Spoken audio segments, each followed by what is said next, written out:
कणक जी पोखाई जा सुठा ज़री तरीक़ा।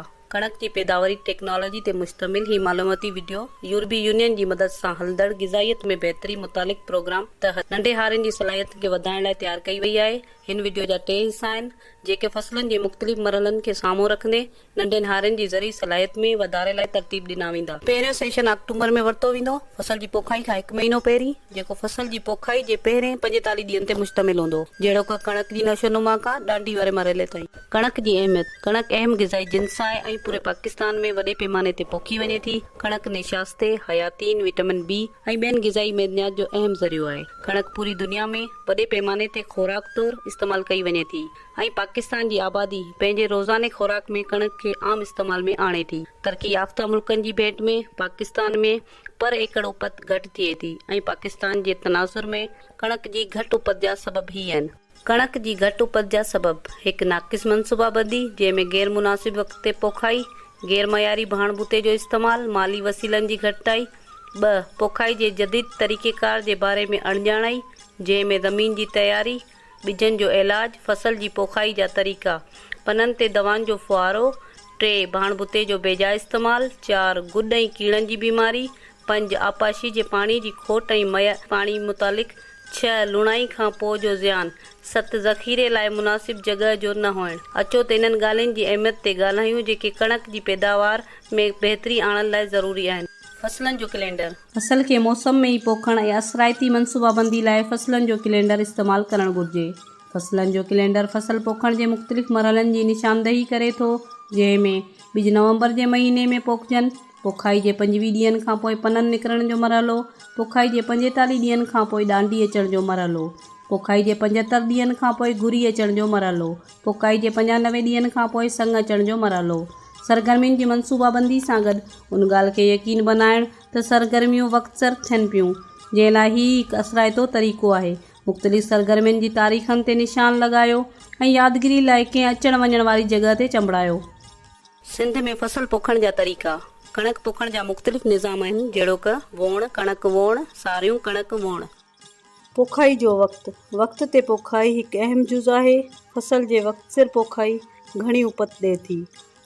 नवंबर जे पहिरें हफ़्ते खां 3 हफ़्ते ताईं कणक जी पोखाई जो मुनासिब वक़्तु आहे।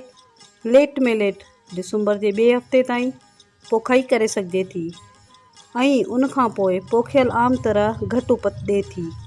साफ़ निज ऐं सेहतमंद बिज। सुठे मयार जो बिज। सुठे मयार जो बिज सेहतमंद ऐं सघारो फसल ॾिए थो।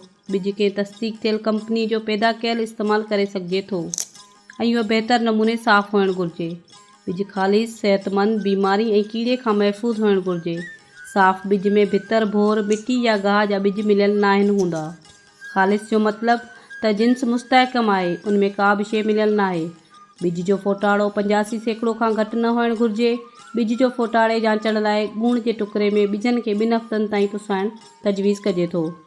पाछाटी पोखलाए तजवीज़ कयल जिन्सूं। सुठी जिन्सनि जी चूंड करियो। अहिड़ी जिन्स जी चूंड करियो जेका फसल जी पोखाई वारी हालत मुताबिक़ हुजे। मिसाल तौरु उहा हमेशह घणी पैदावार नथी ॾेई सघे पर पाणी जी मौजूदगी जे सबबि असरअंदाज़ थी सघे थो। खीरमान, सारंग, ससुई, सरसब्ज़ ऐं भिटाई नीम ॾुकार वारी हालतुनि लाइ बहितरीन जिन्सूं आहिनि। खीरमान, सरसब्ज़ ऐं भिटाई नीम लूणियाठी ज़मीन लाइ बहितरीन आहिनि।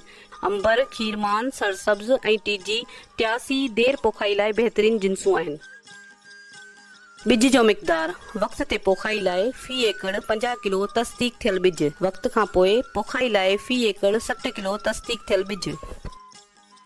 सुठे मयार जे बिजनि जो ज़रियो। बहितर उपत लाइ हमेशह सुठे मयार जो तस्दीक थियल ज़रियनि जो बिज इस्तेमालु करियो, जहिड़ो सिंध सीड कार्पोरेशन, कणक जो तहक़ीक़ाती इदारो सकरन, ज़राअत जो एटमी इदारो टंडोजाम, बिजनि जूं ख़ानगी कंपनियूं सीड फाउंडेशन सेल टंडोजाम, हारी सुठे मयार जो बिज पाण बि पैदा करे सघनि था। बिज जो इलाज। फंगीसाइड सां इलाज कयल बिज ज़मीन मां पैदा थींदड़ बीमारियुनि खे घटाइण में मददगार साबित थिए थो। पोखण खां पहिरीं अछी सेंवर खे ख़तम करण वारी दवा लॻायो। 1 किलो बिज में 3 ग्राम जी शरह तजवीज़ थियल आहे। ज़मीन जी तैयारी बराबर ऐं सेहतमंद फसल लाइ कणक जी पोखाई वारी ज़मीन जी सतह हिक जहिड़ी रखो जेका गंदगाह सां मुक़ाबिलो करे सघे ऐं घटि पाणी ते बि वधीक उपज ॾे। उन लाइ लेज़र ज़रिए हमवार करण वारो तरीक़ो तजवीज़ कजे थो। ट्रैक्टर जे हर सां ज़मीन जी उथल पुथल कयो ऐं उन खां पोइ सुहागे ज़रिए भितरनि खे भोर कयो ऐं ॿूटनि जी बाक़ियात खे शामिल कयो। ज़मीन जा ॿाहिरियां पासा मज़बूत हुअण घुर्जनि ऐं कुअनि जा ॿिर बंदि करण घुर्जनि। मिट्टी जी सघ वधायो, माल जो भाण ॾियो। कणक जी लगातार पोखाई जे करे ज़मीन में नामियाती मादनि जी खोट थियो पवे। ज़मीन जी मादियाती सघ वधाइण लाइ 3 सालनि में हिकु भेरो गुआर, बरसीम, जूअर ऐं जंतर पोखियो। कणक ऐं सारियुनि जी पलाल खे साड़ण बदिरां ज़मीन में शामिल कयो। पोखाई खां 40 खां 50 ॾींहं पहिरीं 8 खां 10 टन माल जो भाण ज़मीन में विझो। पोखाई जो तरीक़ो नंबर 1 खीरनि ते पोखाई वारो तरीक़ो पाणी जे असराते इस्तेमाल लाइ बहितरीन तरीक़ेकार आहे। नंबर 2 जॾहिं त कणक जी पोखाई लाइ नाड़ी वारो तरीक़ो बहितरीन तरीक़ो आहे। नंबर 3 छाटी वारो तरीक़ो रवाजी तरीक़ो आहे ऐं उन लाइ 5% वधीक बिज घुर्जे थो। वक़्त ते गुॾ गंदगाह सिधो बूटे सां मुक़ाबिलो करे थो ऐं फसल जी उपत घटाए थो। जेकॾहिं गंदगाह ते ज़ाब्तो न आंदो वियो त फसल जी उपत 14 खां 25% घटिजी वेंदी। कणक में आम तौर ते जंगली जौ, झिल ऐं लुलर थिए थी। गंदगाह जी असराइती इंतज़ामकारी हमेशा गंदगाह खां पाक साफ़ तस्दीक शुदा बिज इस्तेमाल कयो। हथ सां गुॾ कढणु बहितरीन हिकमत अमली आहे। जे मज़दूर मिली वञनि त वेकरनि ऐं सननि पननि वारे गाह लाइ गाह ख़तम करण वारियूं अलॻि दवाऊं इस्तेमाल करियो। ॿिन्ही क़िस्मनि जे गाह लाइ वसी पैमाने ते इस्तेमाल करियो। निबातात ऐं गाह पहिरीं पाणी खां पोइ जॾहिं ज़मीन सुठी घिमियल हुजे ऐं गाह जा 2 खां 3 पन निकिरनि उन वक़्तु इस्तेमाल करणु घुरिजे। गंदगाह ख़तम करण वारी दवा जो पाणी सां गॾु मुनासिब मिक़दार इस्तेमाल करियो। नबातात खे ख़तम करण वारी दवा ज़हरीली हूंदी आहे जेका सिहत ऐं माहौल खे बि नुक़सान ॾेई सघे थी। दवा जे फुहारे बैल खाइण ऐं सिगरेट पीअण खां पासो करियो। दवाउनि ते चिटो निशान लॻाए ऐं ॿारनि जी पहुच खां परे रखो। भाण जो इस्तेमाल ज़मीन जी चकास वारी रिपोर्ट जी बुनियाद ते करियो। ज़मीन जी चकास वारी रिपोर्ट सां ज़मीन जी मादनी ऐं ग़िज़ाई ज़रड़नि जी ख़बर पवे थी। पननि जी नशोनुमा लाइ नाइट्रोजन जी ज़रूरत हूंदी आहे। पाड़नि ऐं डांडियुनि जी नशोनुमा लाइ फास्फोरस जी ज़रूरत पवंदी आहे ऐं पोटेशियम बूटे जी क़ुवत मदाफ़ियत वधाए थो ऐं भाण बूटे खे मुख़्तलिफ़ ग़िज़ाई ज़रड़ा ॾिए थो। नामियाती भाण इस्तेमाल करियो जहिड़ोक माल जो भाण, भाॼियुनि ऐं फ्रूटनि जी खलनि मां ठहियल भाण ऐं सुकल गाह जो चूरो वग़ैरह। नाइट्रोजन ऐं फास्फोरस जे मुनासिब मिक़दार सां भाण घणे मिक़दार में ॾियण जे करे फसल ज़मीन ते किरी सघे थो। भाण ॾियणु आम तौर ते विचोली मिट्टी लाइ 1.5 कटो DAP जो ऐं 2 खां 3 थेला यूरिया जा तजवीज़ कया वञनि था। वारियासी ज़मीन ऐं ट्यूबवेल ते पोखे वेंदड़ ॿनी लाइ पुण 1/2 खां 1 थेले पोटाश जी ज़रूरत हूंदी आहे। उन जो इन्हिसार ज़मीन जी चकास ते आहे। फास्फोरस, पोटाश ऐं अधु नाइट्रोजन जो अधु मिक़दार पोखाई खां पहिरीं ज़मीन में छटणु। पहिरीं या ॿिए पाणी खां पोइ बाक़ी अधु बचियल नाइट्रोजन जो छिड़काव कजे। सेशन 2 हिन सेशन में असीं पाणी ॾियण जे वक़्तनि गुॾ कढणु, जीत जड़े जे इंतज़ामकारी ऐं बीमारियुनि ते ज़ाब्ते बाबति सिखंदासीं। हीउ सेशन दिसंबर जे महीने में थींदो जेको डांडी अचण खां पोइ 46 ॾींहंनि आबुनि वारे मरहले ताईं हूंदो। आबू पोखाई खां 100 ॾींहंनि खां पोइ थींदा आहिनि। पाणी जो इस्तेमाल बहितर तरीक़े सां करियो। कणक जी फसल खे मुख़्तलिफ़ मरहलनि ते 2 खां 3 पाणी घुर्जनि। पाणी ॾियण जा 3 अहम वक़्त आहिनि जेके उपत ऐं उन जे मयार में वधारो कनि था। उन सां गॾोगॾु भाण ऐं दवा दरमल वग़ैरह जी सलाहियत खे बि वधाइनि था। पोखाई खां पोइ पहिरियों पाणी 20 खां 25 ॾींहंनि खां पोइ ॾियणु घुरिजे। पाणी जे बहितर इस्तेमाल लाइ बंदनि खे मज़बूत ऐं ज़मीन खे हमवार कयो। पननि वारे मरहले ते, डांडी वारे मरहले ते, संग वारे मरहले ते। ग़िज़ाई ज़रड़नि जो इस्तेमाल ज़िंक जी किलाईबंदी पाकिस्तानी ज़मीननि में अक्सर करे ज़िंक जी घटिताई हूंदी आहे। ज़िंक जे इस्तेमाल सां 2 फ़ाइदा हासिल करे सघजनि था। पहिरियों उपत में इज़ाफ़ो थींदो, ॿियो ज़िंक सां भरपूर अटो सिहत लाइ सुठो हूंदो आहे। बूटे लाइ इब्तदाई ग़िज़ा ज़िंक जो इस्तेमाल 2 तरीक़नि सां करे सघिजे थो। को बि इस्तेमालु कयो। ज़मीन जी तयारी महिल एकड़ में ज़िंक सल्फर 1 भेरो 10 किलोग्राम तजवीज़ कजे थो। 1 एकड़ लाइ 350 gram zinc sulphur, 1 kilo urea ऐं 100 लीटर पाणी मिलाए ॻार ठाहियो ऐं 15 ॾींहंनि जे वक़फ़े खां पोइ 2 भेरा इस्तेमालु करियो। कणक जूं अहम बीमारियूं। कणक जी जिन्स लाइ हिफ़ाज़ती उपाउ। बीमारियूं रती, काणी ऐं सेंवर जहिड़ियूं बीमारियूं ख़ासि बीमारियूं आहिनि जेके कणक जी पैदावार ऐं उन जे मयार खे किराइनि थियूं। एहतियाती तदाबीर लाइ बीमारी खां महफ़ूज़ जिन्सूं ऐं इलाज थियल ॿिज इस्तेमालु करियो। घणो बाण न ॾियो। टियों मरहलो सेशन फेबरवरी में शुरू थींदो ऐं लाबारे जे बहितरीन वक़्त ऐं तरीक़नि लाइ लाबारे खां पोइ नुक़साननि ऐं अॻे फ़सुल जी उपत जे बारे में हूंदो। लाबारो मार्च में शुरू करणु घुर्जे ऐं लाज़मी तौर वक़्त ते करणु घुर्जे त जीअं लाबारे खां पोइ जे नुक़सान खां बचिजे। लूणाई खां पोइ जा नुक़सान ऐं नुक़सान खां बचाव जा उपाउ। लूणाई खां पोइ सार संभाल। दाणो दाणो थियणु। फ़सुल खे वक़्त ते लुणियो। घणो सुकल फ़सुल दाणो दाणो थी सघे थो ऐं उनखे कुआ, पखी ऐं हवा नुक़सान पहुचाए सघनि था। रहिजी वियल फ़सुल जे करे नुक़सान। लापरवाही ऐं निगरानी न हुअण जे करे कुझु ॿूटा लुणण खां रहिजी वञनि। ढेर करणु। संग हमेशह विच तरफ़ हुजनि त जीअं जानवरनि जे करे थींदड़ नुक़सान खां बची सघिजे। यकीनी बणायो त संग पट खे न छुअनि या पाणी में किरियल न हुजनि। गाह में देर थिए थी त नुक़सान जो अंदेशो थी सघे थो। मिसाल तौर बेवक़्ती बरसाति ऐं तेज़ हवाउनि जो हलणु। इहो बहितर थींदो त सुबुह जो लाबारो कजे ऐं शाम जो गाह कजे। सफ़ाई। गाह खां पोइ उनखे सुठे नमूने साफ़ करियो। गाह वारी जॻह सुठे नमूने साफ़ ऐं शगाफ खां पाक हुजे। गाह जे करे नुक़सान। थ्रेशर हलाईंदड़ लाज़मी तौर माहिर हुअणु घुर्जनि।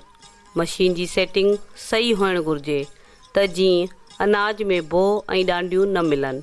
गाह दौरान हवा ऐं झक न हुअणु घुर्जे। गॾु करणु। कणक जा गॾा खणण महिल या ॿनी खां गाह वारी जॻह ते पहुचाइण महिल बि जोॻो नुक़सान थी सघे थो। सुकाइणु। अनाज खे तरपाल ऐं काढ़े ते गाह खां पोइ जेतिरो जल्दी थी सघे सुकायो। अनाज खे सुकाइण दौरान कलाक में 1 या 2 उथल ॾियो त जीअं सॼो अन्न हिकु जहिड़ो सुकी सघे। सुकाइण लाइ अन्न जो तह 3 खां 5 सेंटीमीटर हुजे। ज़ख़ीरो महफ़ूज़ तरीक़े सां करियो।